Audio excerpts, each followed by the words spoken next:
Hi, Rebecca. Thank you so much for your sharing your examples. I think these are really good examples. Now, I don't necessarily agree with what you're saying, but that's what discussion board's all about, right? So let me give you my viewpoint. Okay, so I think this is, yeah, I think, and nobody can argue, this is a really neat little piece. I think it's really attractive.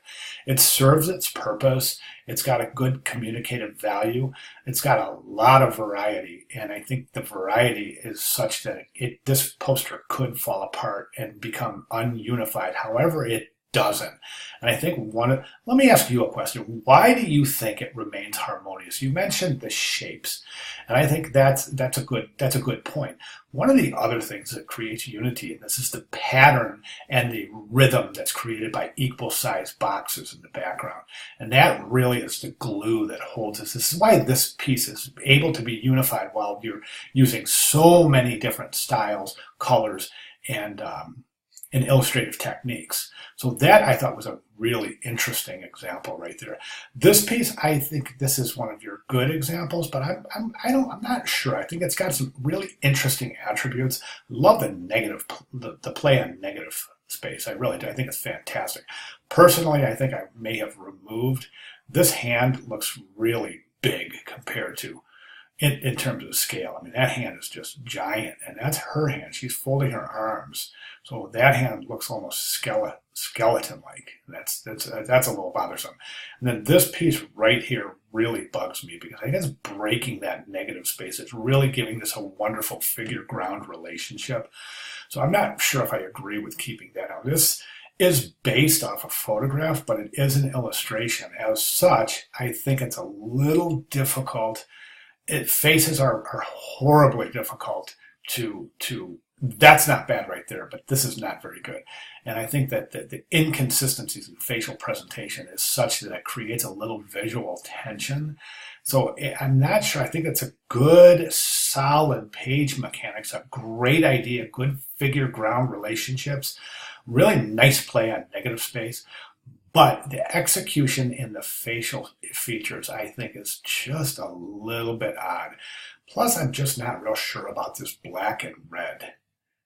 And that part, I'm not getting that part right there. So let me know what your thoughts are on that. I'm going to jump to this piece. Now, my question for you for this discussion board is this.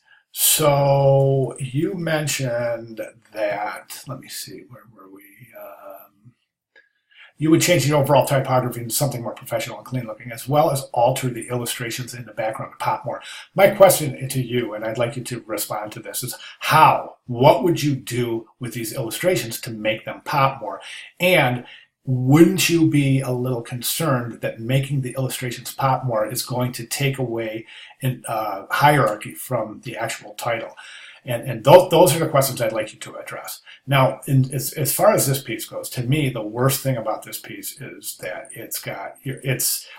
there's no unity. And the reason there's no unity is because we're using 4 different typefaces here. And that's about too many in a piece like this. You've got this one here, you got the Jubilee, you got Seasoned Seafood, and Gulf South, and then this 4th kind of Comic Sans.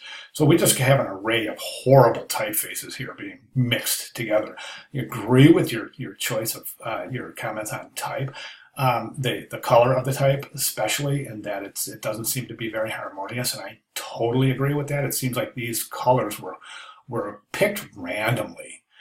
And they're not default colors. They're not Illustrator default colors by any means, but they're definitely not very unified. I agree with that. The interesting thing is that this designer has taken the time to use different values of the same hue. Okay, so this, for example, is just a different value of this red in the J for Jubilee.